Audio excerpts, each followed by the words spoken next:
Vitajte na vzdelávacom portáli Naučte viac.sk. Prostredníctvom tohto inštruktážneho videa sa oboznámite s možnosťami vyhľadávania vzdelávacích materiálov na portáli. Prvý spôsob je vyhľadávanie podľa jednotlivých tém, do ktorých sú v rámci štruktúry vzdelávacieho obsahu rozdelené všetky materiály portálu. Kliknite na vybranú záložku. Najčastejšie je vzdelávací obsah na portáli rozdelený na predmety a úrovne. Kliknutím na predmet danej úrovne si zobrazíte zoznam spracovaných tematických okruhov. Vyberte si ten, ku ktorému hľadáte vzdelávacie materiály.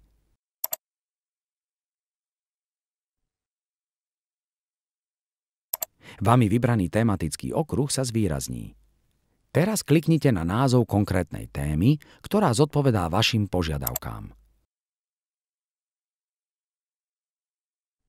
V pravej časti stránky sa zobrazia všetky typy vzdelávacích materiálov priradené k danej téme. Ak hľadáte k tejto téme konkrétny typ vzdelávacích materiálov, môžete použiť filter v hornej časti stránky.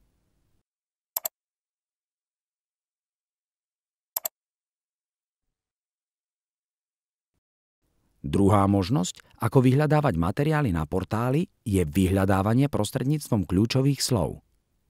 Zadajte kľúčové slovo alebo slová do okna v ľavej časti stránky a kliknite na ikonu lupy.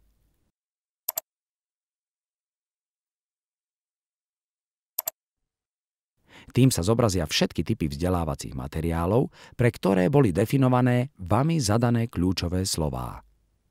Následne si môžete zobraziť konkrétny typ vzdelávacích materiálov podľa vašich potrieb.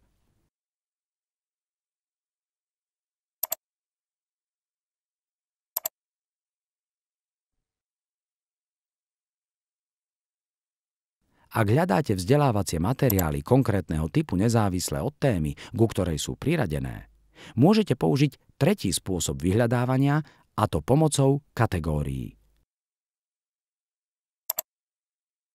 Nastavte si vlastný filter výberom z preddefinovaných možností.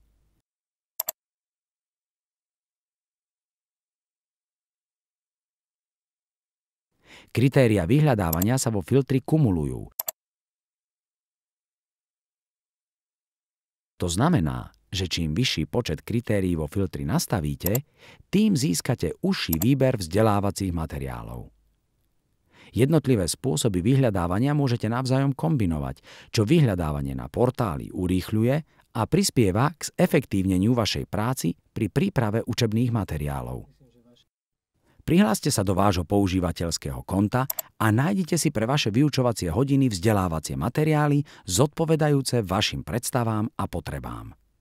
Ak máte dodatočné otázky ohľadom používania vášho používateľského konta, neváhajte nás kontaktovať.